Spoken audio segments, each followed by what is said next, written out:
उसके बाद nasal cavity में, फिर उसके बाद पहला जो भाग दिखाई दे रहा है इस मॉडल का, इसको कहते हैं नॉस्ट्रिल। कि दाहिने फेफड़े और बाएं फेफड़े के बीच में एक जो गैप होता है इसको कहते हैं मीडियास्टेनम। इसी मीडियास्टेनम वाले भाग में हम लोग का हृदय यहाँ पर लोकेट करता है। पढ़ाने का तरीका है खुर्शीद अहमद का बहुत ही अचूक है, और जिस तरह से ये साइंस पढ़ा रहे हैं वाकई मैं गारंटी से भी कह सकता हूँ जरूर इन बच्चों में से कुछ बच्चे भारत का नाम रोशन करेंगे, इस कंपोजिट विद्यालय का नाम रोशन करेंगे।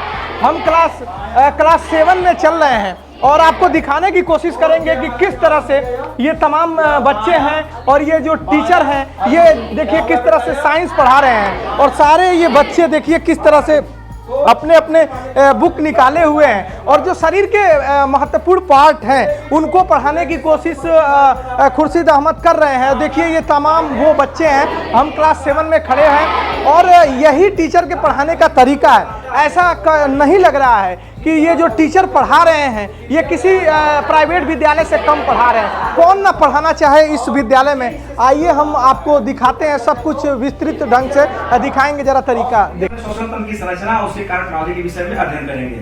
श्वसन तंत्र शरीर का एक ऐसा भाग है जिसमें से वायुमंडल से ऑक्सीजन गैस लेते हैं और कौन सी गैस छोड़ते हैं?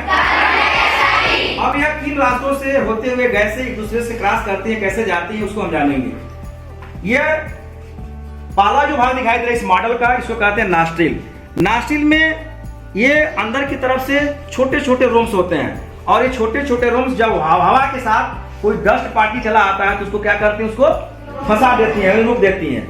यह है नेजल कैविटी। नेजल कैविटी से श्लेष्म स्रावित होता रहता है। अगर बाई चांस हवा के साथ में डस्ट पार्टिकल आया हुआ है, अगर अंदर जा रहा है तो वहां से श्लेष्म उसको क्या करता है, उसको रोक देता है, वहीं पे चिपका देता है। फिर यह फायरिंग्स। फायरिंग्स एक ऐसा भाग है जहां पर हवा और भोजन एक दूसरे को क्रॉस करते हैं। यह है लाइरिंग्स। लाइरिंग्स को सौर यंत्र भी कहते हैं, वॉइस बॉक्स कहते हैं। यहीं से हमारा आवाज निकलता है। जैसे हम बोल रहे हैं, यहाँ हम जब मार रहे हैं तो आवाज में परिवर्तन हो रहा है कि नहीं हो रहा? लेकिन शरीर के दूसरे हिस्से में कोई कहीं मार रहा है तो कोई परिवर्तन नहीं हो रहा। यह है ट्रैकिया। ट्रैकिया की लंबाई 10 से 12 सेंटीमीटर होती है। इसके ऊपर ये रिंग्स जैसी संरचना पाई जाती है जिसको कहते हैं ट्रैकियल रिंग्स। यह सी आकार की होती है, यानी अंदर की तरफ से इनकम्प्लीट और बाहर की तरफ से कंप्लीट। इनका काम होता है ट्रैकिया को पिचकने से रोकना। अब ट्रैकिया जाकर के फेफड़ों में खुलती है और वहां से डिवाइड हो जाती है, जैसे प्राइमरी ब्रांकस, सेकेंडरी ब्रांकस। इसमें इस तरह से 24 बार डिवाइड होने के बाद यह जाकर कुपिकाओं में खुलती है और वही कुपिकाओं में गैसों का आदान प्रदान होता है।